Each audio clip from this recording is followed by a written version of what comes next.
Hello प्यारे साथियों, मंथन क्लासेस के ऑनलाइन प्लेटफॉर्म पर आप सभी प्यारे साथियों का स्वागत है। मेरे वो सभी साथी जो अध्यापक वर्ग की तैयारी कर रहे हैं, चाहे वो किसी भी स्टेट का एग्ज़ाम देना चाह रहे हों, ये वीडियो उनके लक्ष्य तक पहुंचने के लिए एक मार्गदर्शक के रूप में कार्य करेगा। तो चलिए मित्रों, बढ़ते हैं आज के अपने पॉइंट पर। मित्रों, आज मैं बात कर रहा हूं यहाँ पर बुद्धि के प्रकार की, क्योंकि यहाँ से प्रश्न कई बार पूछा जाता है और जिसमें कंफ्यूजन बना रहता है, इसलिए सबसे महत्वपूर्ण है इन पॉइंटों को क्लियर कर लिया जाए। तो बुद्धि के प्रकार में देखिए, मैं बात कर रहा हूँ E.L. थॉर्नडाइक। और देखिए, थॉर्नडाइक के बारे में आप सभी लोग जानते हैं, इतना मुझे मालूम है, आपने कई बार पढ़ा हुआ है। ये थॉर्नडाइक महोदय वही हैं जिन्होंने बिल्ली पे एक्सपेरिमेंट किया था। अब कहने का मतलब ये है कि थॉर्नडाइक महोदय ने जो एक्सपेरिमेंट किया था वो सीखने के संबंध में था, लेकिन यदि प्रश्न कहीं ये आता है कि थॉर्नडाइक ने बुद्धि के कितने प्रकार बताए, तो आप बिल्कुल ध्यान रखिएगा, थॉर्नडाइक ने बुद्धि के 3 प्रकार बताए हैं मेरे साथियों। थॉर्नडाइक ने कितने प्रकार बताए? 3 प्रकार। ये 3 प्रकार कौन सी है? सबसे पहली है सामाजिक बुद्धि, सोशल इंटेलिजेंस। अब सोशल इंटेलिजेंस या सामाजिक बुद्धि है क्या, जरा इस पे चर्चा कर लें। देखिए, सामाजिक बुद्धि से वास्तविक तात्पर्य उस मानसिक क्षमता से होता है जिसके सहारे मैं हूं या आप हैं या कोई भी व्यक्ति है, हम सभी लोग अन्य व्यक्तियों से ठीक ढंग से उन्हें समझ पाते हैं और उसी प्रकार से हम उनके साथ व्यवहार करते हैं। मतलब एक ऐसी बुद्धि जिसके आधार पर हम व्यक्तियों को समझकर उसी के आधार पर उससे हम व्यवहार करते हैं, तो फिर हमारे संबंध उससे बहुत अच्छे बनते हैं। इसका मतलब यदि हम व्यक्ति को समझकर उसके अनुसार हम उससे व्यवहार करेंगे तो हमारे संबंध मजबूत होंगे। इससे क्या मतलब हुआ? हमारे सामाजिक संबंध मजबूत होंगे। और जब सामाजिक संबंध आपके बहुत मजबूत होंगे, बहुत सारे समाज में लोग आपसे जुड़े होंगे, तो इसका मतलब यह है कि समाज में आपकी प्रतिष्ठा भी अधिक होगी। यही कारण है कि ऐसे व्यक्ति जिनमें सामाजिक बुद्धि होती है अधिक, वो कैसे होते हैं? नेता होते हैं। तो नेता लोगों में किस प्रकार की बुद्धि की प्रधानता है? नेता की। आप खुद समझिएगा कि जब नेताजी कभी आपके ग्रामीण क्षेत्र में या आपके शहर में या आपके मोहल्ले में जब वो विजिट करते हैं, यात्रा करते हैं, और उनके पास यदि 4 सदस्य बैठे हैं, तो उन्हें मालूम है कि यार अब मेरा चुनाव है और मुझे इन लोगों से वोट चाहिए।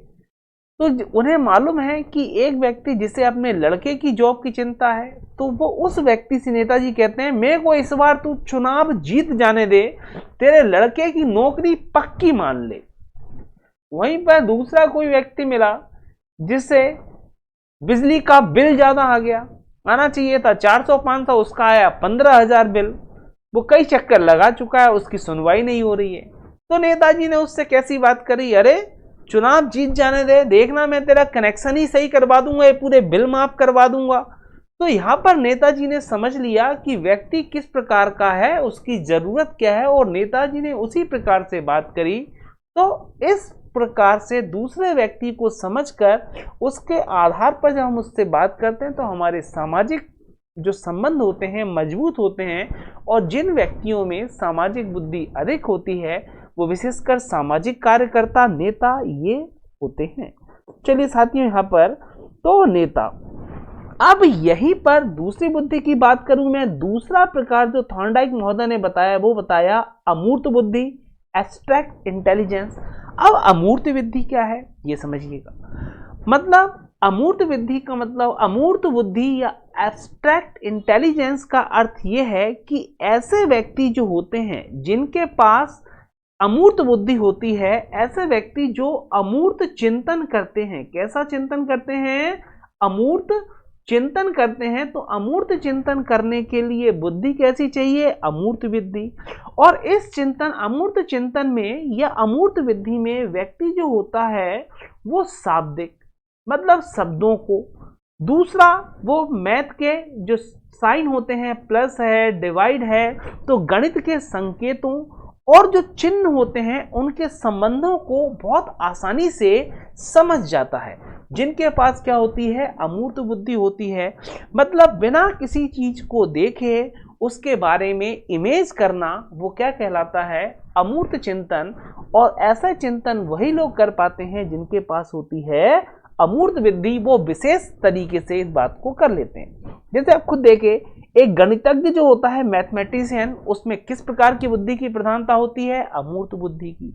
एक कलाकार है, आर्टिस्ट जो होते हैं, उनमें किस प्रकार की बुद्धि की प्रधानता होगी, तो उनमें भी किस प्रकार की, अमूर्त बुद्धि की प्रधानता। कई बार मेरे साथियों यहाँ पर प्रश्न पूछा जा चुका है, इसलिए आप भी ध्यान रखिएगा।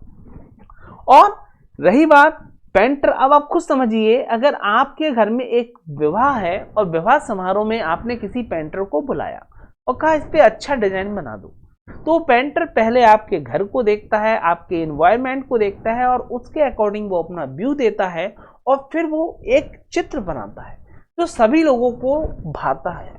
इसका मतलब क्या है कि पेंटर के पास भी कौन सी बुद्धि है, अमूर्त बुद्धि की प्रधानता। तो ध्यान रखिएगा, कभी अगर प्रश्न आ जाए कि पेंटर में किस बुद्धि की प्रधानता है, तो ऑप्शन मिलेगा, पहला सामाजिक बुद्धि, दूसरा अमूर्त बुद्धि, तीसरा मूर्त बुद्धि। तो आपको ध्यान रखना है आंसर क्या होगा, अमूर्त बुद्धि। तो गणितज्ञ है, कलाकार है, हमारे गणितज्ञ हैं, कलाकार है और पेंटर है, इनमें किस बुद्धि की प्रधानता होती है, अमूर्त बुद्धि की। चलिए अब बात करते हैं जो थॉर्नडाइक महोदय ने बताया, तीसरा मूर्त बुद्धि, ये कॉन्क्रीट इंटेलिजेंस। अब इसे समझिए, ये क्या होता है। कॉन्क्रीट मतलब ठोस बुद्धि, या कह सकते हैं मूर्त बुद्धि मतलब वह व्यक्ति जो ठोस वस्तुएं होती है ना, ठोस वस्तुएं जो होती हैं, तो ठोस वस्तुओं के महत्व को जो वो समझता है, ऐसा व्यक्ति वो बहुत अच्छे से समझ सकता है। जैसे आप समझो कि अगर आप एक किराने की दुकान पर जाते हो और दुकानदार से कहते हो भैया जी मुझे 50 रुपए किलो वाले चावल दिखाओ, तो वो 50 रुपए किलो वाला चावल ही लेके आता है। अगर आप उससे कहते हो भैया मुझे 80 रुपए किलो वाला चावल चाहिए, तो वो 80 रुपए किलो वाला चावल लेके आएगा। इसका मतलब वो ठोस वस्तुओं को पहचान पा प्रॉपर।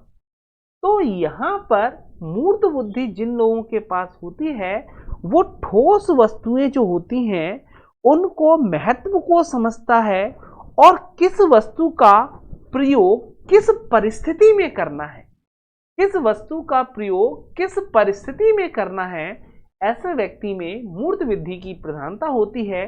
तो यहां से कई बार प्रश्न आया हुआ है कि यदि पूछा जाए व्यापारी में किस प्रकार की बुद्धि होती है, तो व्यापारी में मूर्त बुद्धि की प्रधानता होगी, तभी वो एक सफल व्यापारी बन पाता है। तो मित्रों ये तो बात हुई ये थॉर्नडाइक की, लेकिन अब ये बहुत सारे पॉइंट है कि थॉर्नडाइक ने कितने प्रकार बताए, 3, सामाजिक बुद्धि, अमूर्त बुद्धि, मूर्त बुद्धि। आप सभी को मालूम है कि थॉर्नडाइक ने बिल्ली पे भी काम किया था, लेकिन कहने की बात यह कि इतना लंबा याद कैसे रखें, तो इसके लिए लाया हूं मैं आपके लिए एक शॉर्ट ट्रिक। तो शॉर्ट ट्रिक पे चलते हैं, चलिए गाइस देखते हैं कैसे याद करें। चलिए गाइस देखिए, ये देखिए मित्रों, ये बहुत शॉर्ट है। देखिए मैंने क्या कहा था, E.L. थॉर्नडाइक महोदय। चलिए थोड़ा सा कलर चेंज कर लेते हैं यहाँ पर। चलिए साथी देखिए, E.L. थॉर्नडाइक महोदय की बात कर रहे थे। हम सभी ने पढ़ा था कि थॉर्नडाइक महोदय ने एक बिल्ली को पिंजरे में बंद किया था और उससे सिखाया था इस गेट को खोलना, पिंजरे के गेट को खोलना, और फिर बाहर आके बिल्ली इस फिश को खाती थी, मछली को। तो ये सीखने में मैं बात कर लूंगा आपसे। मैंने ये इमेज क्यों ली है कि आपको थोड़ा सा याद आ जाए कि थॉर्नडाइक महोदय ने बिल्ली पे काम किया था। अब यहां से ट्रिक स्टार्ट होती है।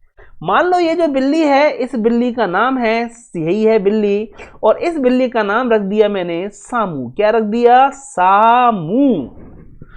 और ये सामू जो है, इस सामू की बुद्धि का चित्र बना दिया, ये सामू की बुद्धि है।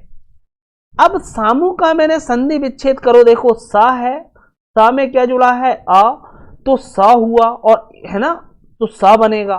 और लास्ट में मतलब सा, और अगर सा है तो साथियों सा का मतलब क्या हुआ, स, और उसमें क्या है, आ। लेकिन मैंने आ क्यों नहीं लिखा, क्योंकि मुझे करना था अमूर्त, इसलिए मैंने आ ना लिख के क्या लिख दिया, आ। तो सा में से आ या आ निकाला, कुछ भी मान लेना आप, आ निकाला, लास्ट में क्या बचा, मुंह। तो सा से देखो क्या बनी हमारे मित्रों, सामाजिक बुद्धि, आ से बनी अमूर्त बुद्धि, और मुंह से बनी मूर्त बुद्धि। तो कितना आसान हो गया, इससे आसान कुछ भी नहीं है। बस ध्यान रखिएगा, थॉर्नडाइक की बिल्ली का नाम क्या था? सामू बिल्ली। और उसकी बुद्धि कैसी थी सामू की? तो वो रखा है सामाजिक बुद्धि थी, अमूर्त बुद्धि थी और मूर्त बुद्धि थी। तो इस प्रकार से हमारे थॉर्नडाइक महोदय ने बुद्धि के 3 प्रकार बताए: सामाजिक बुद्धि, अमूर्त बुद्धि, मूर्त बुद्धि। चलिए गाइज, यदि आप लोगों को मेरी वीडियो पसंद आई हो तो लाइक जरूर करें और इस वीडियो को शेयर करें। और मेरे वो सभी साथी जो अभी पहली बार इस चैनल पर हैं, चैनल को सब्सक्राइब करके बेल आइकॉन जरूर दबा दें। और नीचे आप जाएंगे वीडियो के तो वहाँ पर मेरे टेलीग्राम, इंस्टाग्राम, इन सब ग्रुपों को आप ज्वाइन कर लें, वहाँ से भी आपको कुछ ना कुछ हेल्प मिलेगी। और यदि आपको वीडियो पसंद आई और अच्छी लगी हो तो कमेंट ज़रूर कीजिएगा। मिलेंगे साथियों नेक्स्ट वीडियो में। Thank you very much, all the best मेरे साथियों।